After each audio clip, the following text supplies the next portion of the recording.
Jack here, JBF Music and Guitar Lessons, back again with your weekly dose of musical goodness.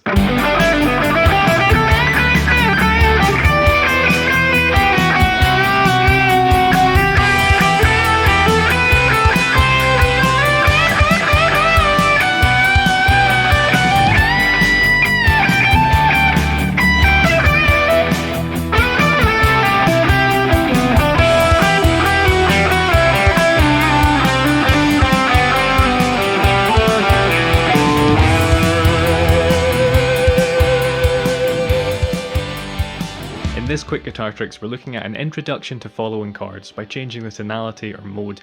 Now this is a pretty dense topic, so I'm going to keep it straightforward as possible using this backing track as a basis. You can jam over it with a little eye up there.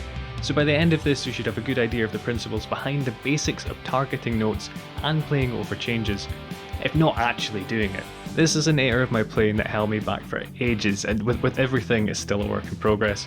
Knowing what chords you're playing over and how to complement them can really help give your playing that extra kind of professional edge and confidence. As usual, timestamps for each section are in the description and the pinned comment below, also now the video's playback timeline. If you appreciate these tutorials complete with tabs and timestamps, let me know by clicking like and leaving a comment. Any sort of interaction really does give a huge boost to the channel. Alright, here we're keeping it simple. This jam track goes between G major and E minor. The good news here is that these are in the same key, so we can essentially use the same scale, we just need to think about it a little bit differently. G major or Ionian being G, A, B, C, D, E, F sharp, G. E natural minor or Aeolian being E, F sharp, G, A, B, C, D, E. So you can see the same notes just starting on a different one. As a side note, I've gone into way more detail about the natural minor in the video with a little eye up there, so if all this sounds like nonsense, it's maybe worth checking that out first and coming back to this one. But we're going to be using a scale that you most likely already know, the pentatonic, up at the 12th fret here.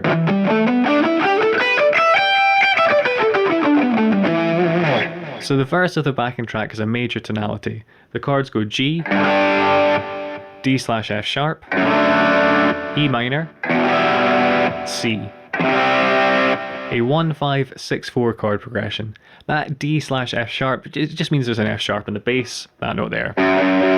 While there is a minor chord in there, the overall feel is pretty upbeat and jovial, usually a fairly good indicator of a major tonality. Major means we can play in G major for the most part, and it'll sound pretty good. The trick here is to think of this scale shape as a major pentatonic rather than minor. How do we do this? Well, without sidetracking too much, we'll use the cage system. If you don't know this, all you need to think about here is this open G chord. Now imagine we've moved it all the way up to the 15th fret. Same chord, just an octave higher if you excuse the slop there. So we're going to use that as a visual reference while playing the pentatonic. Make sure you start and end your lick or phrase on one of these notes.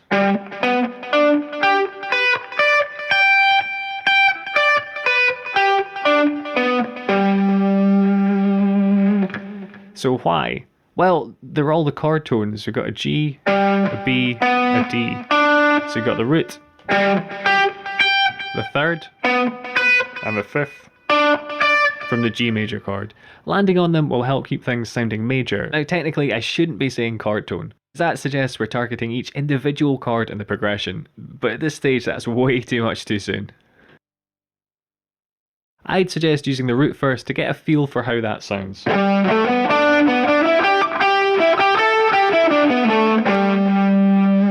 Then try the third.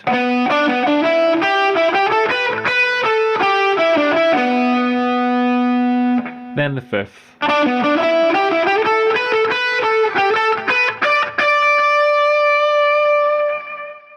At this stage you might be tempted to launch into your usual licks, you know. Please resist the temptation. Keep it slow, keep it steady, stay on task. This is a similar approach to the one I suggested in my Josh Holmes secret scale video. You can check that out up there. But yeah, so with that in mind, here's a short clip of the backing track. Take your time and make sure to start and end your licks on one of these notes.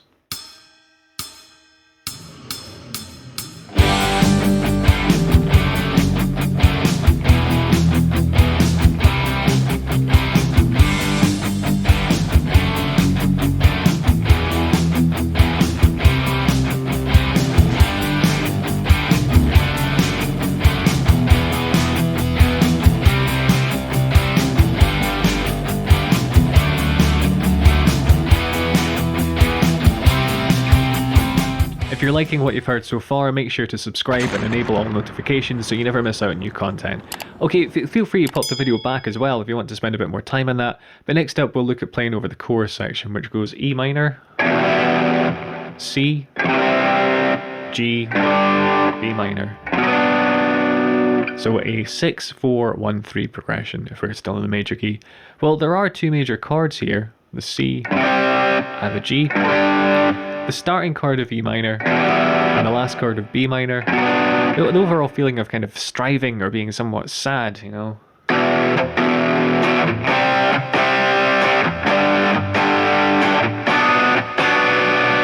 At least in comparison to a verse, this means a minor approach will sound good here. So this will likely be more intuitive to most of us, but using the same process as before, let's take this open E minor chord, move it up an octave, and then use these notes.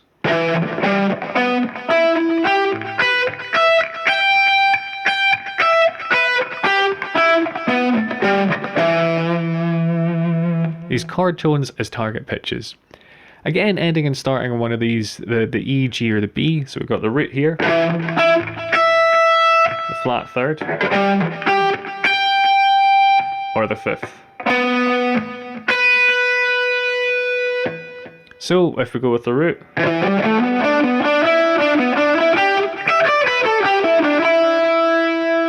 let's try the flat third.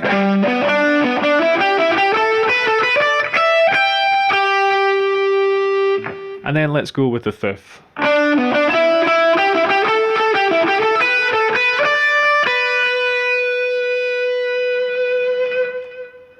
So just like before, have a play around, starting and trying to resolve on the root third to flat fifth like I did there. So have a play just like before and listen to how they interact with the backing track. Try not to let muscle memory take over. To get the most out of this at this stage, you really want to engage your ears and think a bit more critically.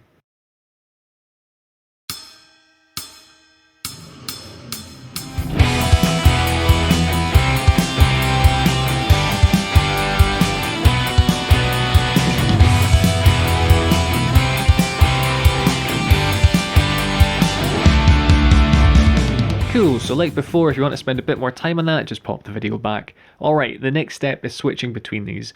In order to do so, we basically want to think of the scale shape as G major in the verse, targeting the relative chord tones, then when it switches to the minor, target those.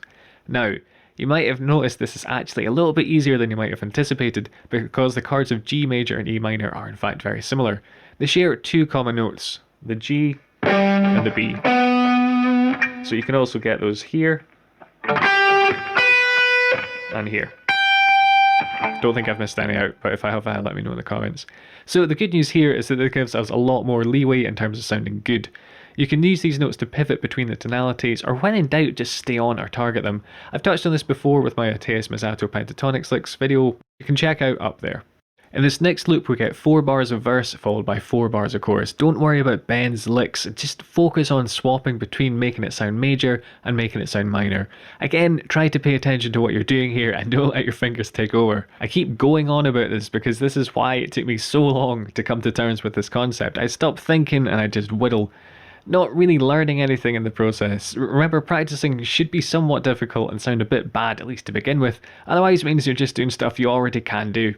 But the real trick here is to nail the chord tones when the section changes. It's major in bar 1, 9, 17, 25, then flips to minor in bars 5, 13, 21 and 29. So I'll go around the cycle twice to give you some ideas and then it's up to you. So I'm just thinking about the major chord tones here. I know the minor change is coming up and I'm starting to think about that. I want to target an E. There we go. Now I'm thinking about the minor scale in the chord tones. Again, I know it's about to go back to the major, so I'll target a note from G. I found a simple theme I liked here, so I'm milking that a bit. The minor change is coming up, switching to E, and just going up the scale here using some chord tones as rest stops.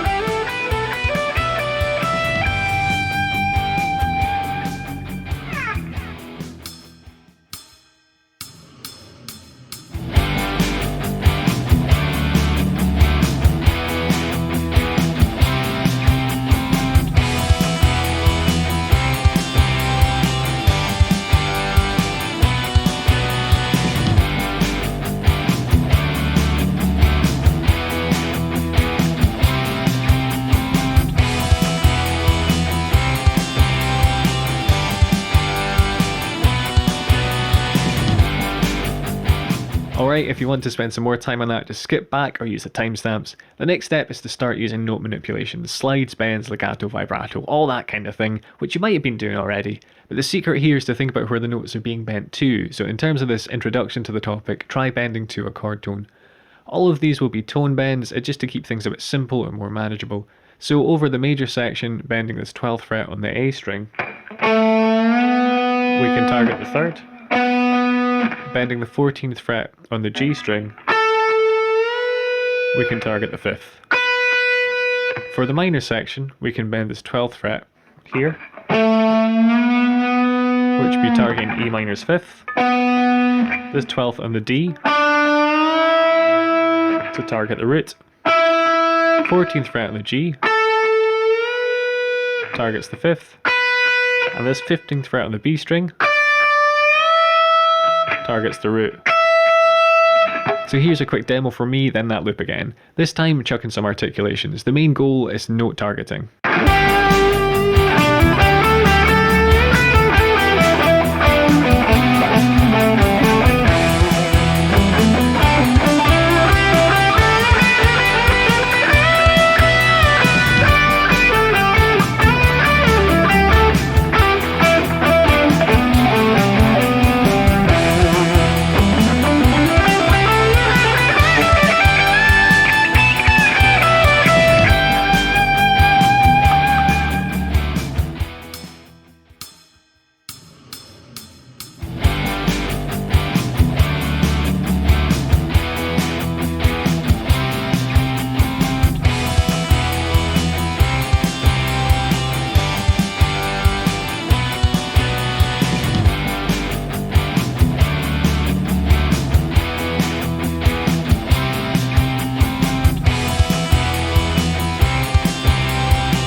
The next step is to expand the scale into modes. Now this is a huge leap forward, so it may take some time to get a hang of, but while there are more notes, the principle is still the same. Target G major's chord tones for the major part, and E minors for the minor part. Again, we'll keep it simple, get comfortable, and then start to add in note manipulations. When you get comfortable with this, apply it to different positions, then try connecting the scale boxes. For some more tips on that, check out the little eye up there.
If you feel you've got a pretty good grasp of this and want some inspiration to bounce off, check out this Jam With Me video where I take solos every kind of 4 bars or so, and then leave plenty of space for you to develop your own ideas in the second repeat of the song. Okay, the final bonus step here. The bridge section is in C. It goes C, A minor, and F. A 1-6-6-4 chord progression. We've modulated here, changed key, but we're using the cycle of fifths, so it's fairly subtle. What I mean by that is there's only one note difference between C major and G major. It's an F sharp in G, where it's an F in C. One note difference, so the key changes is fairly subtle, as I say. The C major pentatonic will sound good here. So here's the scale shape.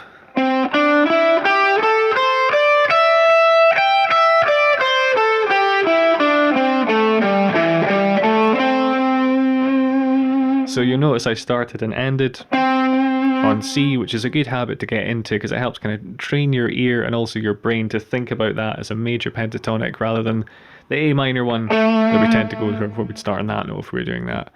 So these are the chord tones.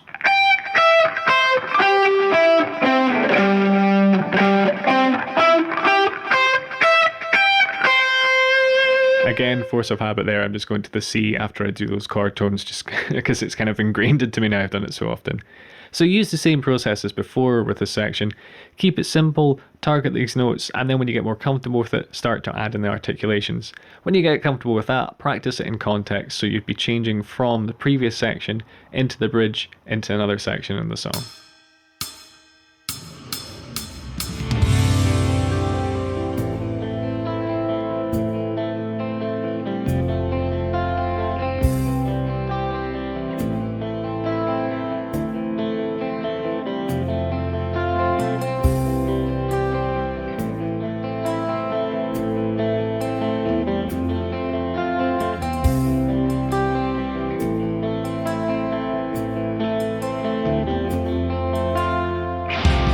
If you enjoyed this, you'll probably also like these signature guitar licks accompanied with an analysis of how he often does actually follow each chord and can really target the notes. That was an introduction to switching tonality. This has been Quick Guitar Tricks, that's the playlist there. But yeah, hit subscribe to keep up to date with the channel, leave me a comment, share it with your fellow musicians, and enable notifications by ringing that little bell on the side if you feel so inclined.